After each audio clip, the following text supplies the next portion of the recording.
There was a New York Times article within the past month saying you, he, J.D. Vance, and his chief of staff, Susie Wiles, were all together in urging him to not go too far on our actions against Iran, that we should not give Netanyahu what he wanted by either participating in or boldly and robustly supporting Israel bombing Iran, that's a proxy for us, and there's no way we wouldn't be heavily involved. And that is not a position the United States wants to be in. And President Trump did not do it. He did not give Netanyahu the answer he wanted.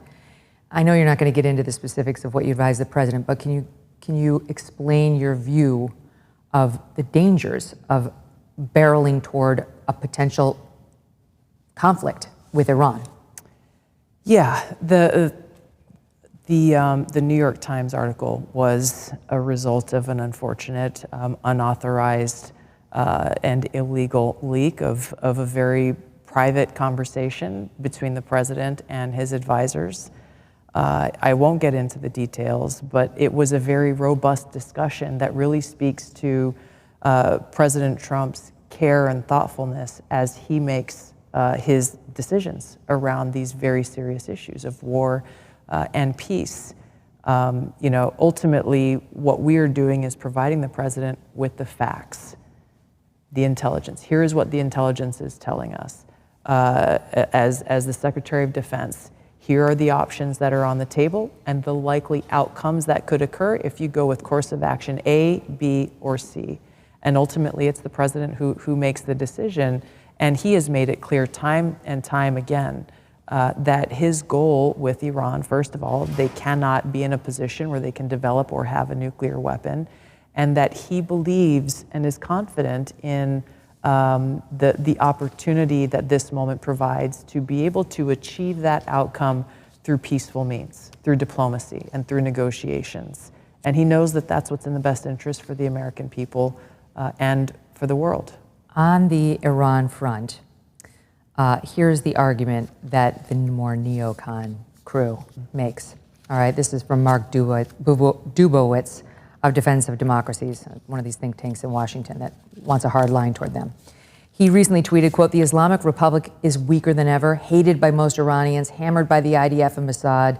Its terror armies, meaning Hamas, the Houthis, and Hezbollah, air defense, missile production capability are in ruins. Never a better time to dismantle its nuke program and finish off the regime. Will another president blink?" How is he wrong? First of all, the military option is always on the table. The president often talks about peace through strength, and he means what he says when he talks about his objective, which is also Prime Minister Netanyahu's objective, and I think many countries in the world would agree that Iran cannot be in a position to have a nuclear weapon or to develop a nuclear weapon. That is unequivocal. How we get there is really the question.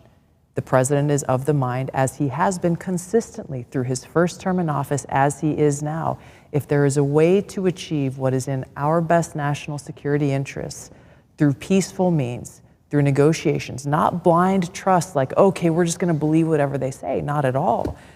Any deal that is potentially made with Iran will have to come with a very, very rigorous set of verification means. Nothing like the failure that was the JCPOA that President Obama negotiated. The deal that President Trump, through his very talented and exceptional ambassador in Steve Witkoff, is negotiating is a deal that will best serve the security interests of the American people. Do you feel the push, Tulsi, the push of this like strong neocon strain that's still within the Republican Party and probably in these agencies that's much more hawkish on an issue, including war in the Middle East, which we've just done for 20 years? Yeah, of course. The pressure's there. The debate is happening in the public, which I think is a good thing. It's a positive thing that we're hearing from different elements. Yes, even within the Republican Party. Even if they're leaking? I mean, because we're hearing from them that way. Well, the leaks should not, the leaks have to end.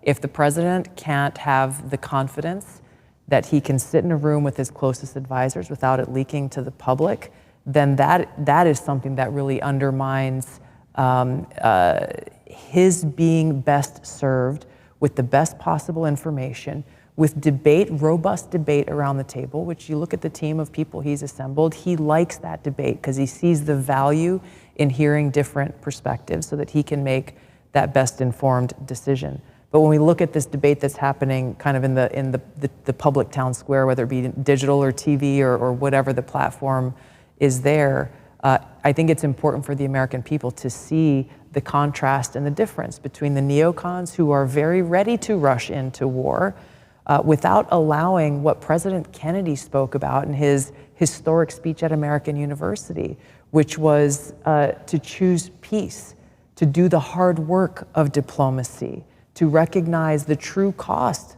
and the serious cost of war, and that it requires strong leadership to do the hard work of diplomacy in order to achieve peace however and wherever possible, and that it's not something that you just go, okay, good, we got peace, and then you walk away. No, it requires consistent engagement and that strong leadership that once again strikes that balance and recognizes that we cannot be prosperous unless we are at peace as a nation and ensuring our nation's security.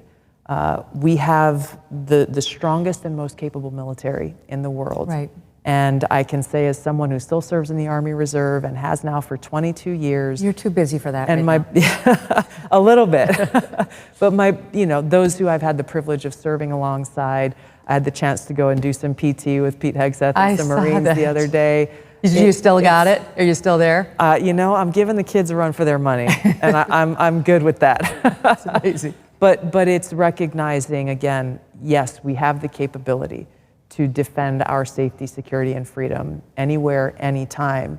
But it takes a strong leader and a strong president to choose peace and diplomacy, recognizing that war and the use of our military, because of the sacrifices of these young men and women from all across the country, that is required when you go to war. President Trump takes that very seriously. I mean, I appreciate, as a mother of an 11, 14, and 15-year-old, I appreciate that. I do not want somebody with their foot on the gas pedal recklessly pushing us into yet another war, and I think I speak for most people in the country on that. The leaks, we touched on it.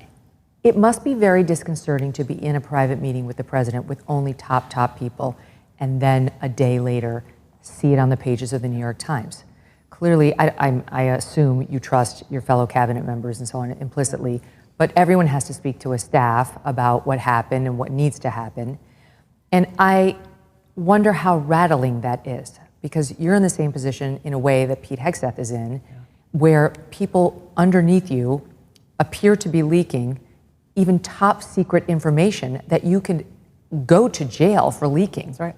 But they clearly have such an agenda, it's worth it to them. Yeah. So how has that affected you? And you're dealing with it with a firm hand, but how has it affected you when this happens? You mentioned that example of that New York Times article. There were a number of things in that article that were completely inaccurate, which speaks to, again, and there is an investigation that's underway to try to figure out the source of this leak or sources of this leak around that specific incident. But the effect is, it makes things much harder in constantly questioning and looking over your shoulder. Okay, who's in the room?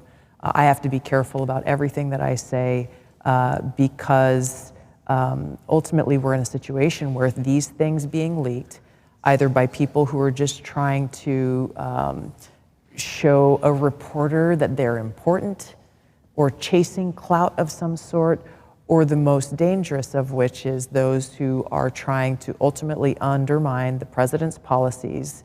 And this is not just like, okay, we don't like Trump, or someone who has a problem with President Trump and his policies. Really what is happening when they do that is they're undermining our democracy.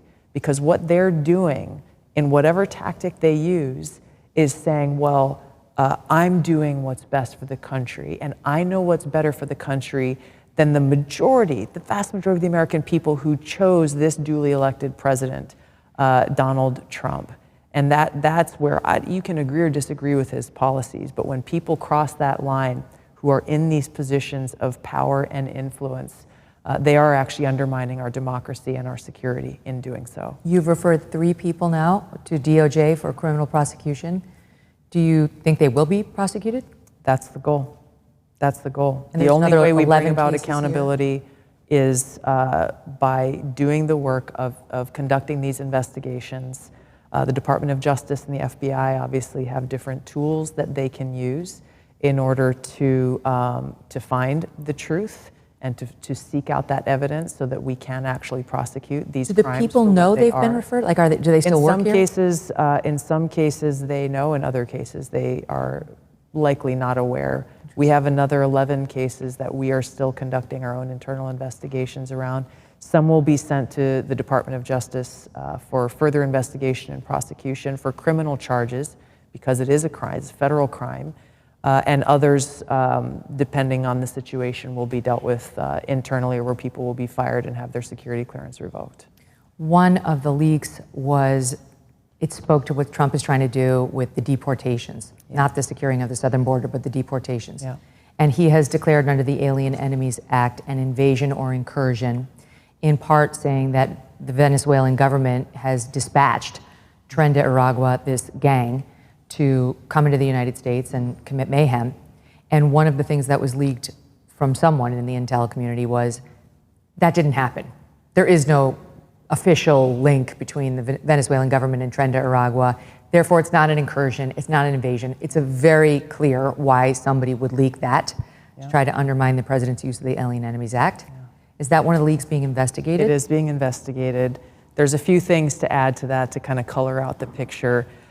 One of the most often tactics that these leakers use is they will take, let's say it's a 6-page top secret classified document, and they will pull a line from page 1 and a line from page 2 and a line from page 3 that when put together supports the narrative that they are trying to push, but is not at all reflective of the kind of conclusive analysis in that report.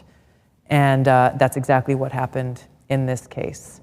So they very selectively and intentionally left out what was really the most important thing, which was that the FBI very clearly is the intelligence element that is responsible for domestic security. So it shouldn't be a surprise then that they are the element that said, yes, the Maduro Venezuelan government is supporting Tren de Aragua and their criminal activities here, enabled by President Biden's 4 years of open borders. Tariff wars, stubborn inflation, no wonder gold has been routinely hitting all-time highs. And volatile markets like the one we have now don't sit on the sidelines with your head in the sand. You can take control and safeguard your savings. This is why so many Americans today are turning to Birch Gold Group. They have helped tens of thousands convert an existing IRA or 401k into an IRA in physical gold. Is it time for you to hedge against economic instability with gold? To learn how to own physical gold in a tax-sheltered account, just text MK to the number 989898. Birch Gold will send you a free, no-obligation info kit. Again, text MK to the number 989898. With an A-plus rating with the Better Business Bureau and countless 5-star reviews, Birch Gold has helped so many protect their savings with gold. It took us decades to get into the tangled mess they're trying to unpack now in D.C.